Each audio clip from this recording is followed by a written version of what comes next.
when I saw Tatum go down with that injury, my first thought was, well, I see Anthony Edwards tear his ACL like 2 times a game. They go to commercial break, to come back, and then he scores the next basket and he's smiling again. So maybe this will be like that. And very quickly, it became clear that it was not like that.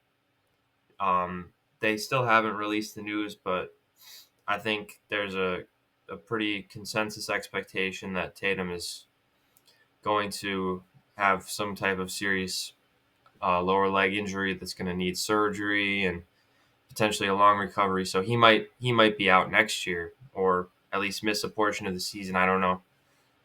But what does that mean for Boston? I mean, the more the series went on, especially in Game 4, I think if you were paying attention, it became pretty clear that Boston was probably doomed, even if Tatum didn't get hurt. I mean, Drew Holiday was just, if you watch him move, he looks like a man who should not be playing basketball. He looks like he's just like truly injured, and he's just gimping around. And props to him for toughing it out. But I mean, he just can't help them the way that he normally can, because he can't move. It looked like a battle for him to just walk onto the court. Tingus Pingus, Porzingis, 24 minutes, 7 points, 4 rebounds. At one point, they had Brunson guarding him. But when the Celtics were on offense, Brunson was guarding him, and they just wouldn't pass the ball to Porzingis. It was like the rest of the team just looked at him and they were like, no. I mean, he was just useless. Porzingis was absolutely useless in this entire playoff run. And when you have two guys like that, two guys from last year who were crucial pieces of your championship, and they can't do anything. Al Horford, he's a year older. Every year he's, what is he now? 38, 39? It's just, he's not LeBron James. I mean, he had five points, 5 rebounds, 4 assists in this one. Props to him for playing still. And at some games he plays at a high level, but it's inconsistent with him. You can't rely on him consistently. Um, I mean, Jaylen Brown was all right tonight, but the Knicks, I think, at this point, are just a better team. It's taken a long time for the Knicks to really find their groove. The whole regular season, they could not beat these top tier teams. That was the whole story. It was like, yeah, we love the Knicks, but as soon as they meet, Cleveland or Boston, they're just gonna get.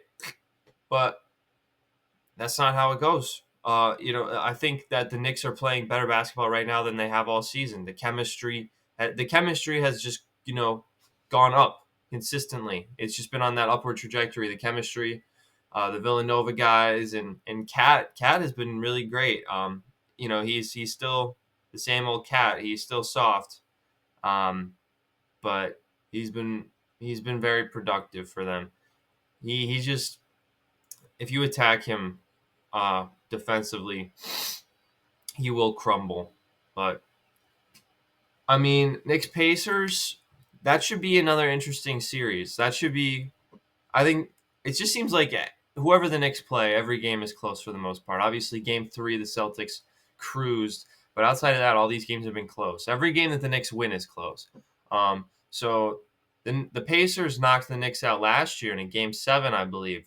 So these teams are definitely very well matched up. This Knicks team is definitely better than last year's Knicks team, and it'll be an opportunity for them to get some revenge. Be exciting. On the other side, I didn't even watch the Timberwolves Warriors. I kind of just, I mean, the Timberwolves are kind of just like sleepwalking to the Eastern or to the Western Conference Finals. The Warriors are just, I don't even know. They're just, it's like playing these games is just a formality at this point. The Warriors are not. I kind of wish the Rockets had won that series. They'd probably give the Timberwolves a more interesting series. Now, obviously, you can't plan for the Curry injury, but now that it's happened, they are just useless. I mean, they can't do anything. The Timberwolves, they don't even play well for long stretches, and then they finally start playing well, and then they're up by 20 in an instant. But I don't think I like the Timberwolves in the West. I think whoever comes out of the Thunder Nuggets series, which is tied 2-2, we got Game 5 tonight. That's going to be awesome. Whoever comes out of that series, I think will go to the NBA Finals because I just don't think the Timberwolves have just been terrible from three. Their shooting is terribly inefficient. Um, and this Warriors team is not good, and they don't put them away. Like I think the third quarter is when they kind of like blew the game open, but it's just like I don't know. I just feel like the Timberwolves are not as good as they were last year because they just don't shoot the ball well. They don't shoot the ball well from three. They've had like historically bad 3-point shooting in these playoffs, and I don't really think that's going to change. It's kind of just what this team is. Karl Anthony Towns is an elite 3-point shooter, and you trade him for Julius Randle, who's kind of like a chucker. He keeps throwing them up, even though he's not really an elite 3-point shooter. And Julius Randle's actually been pretty great for them. He's been better than I think we've all expected, but I don't know. I don't see this Timberwolves team making it to the finals. Um, so it'll be interesting though. I'm excited for tonight's games.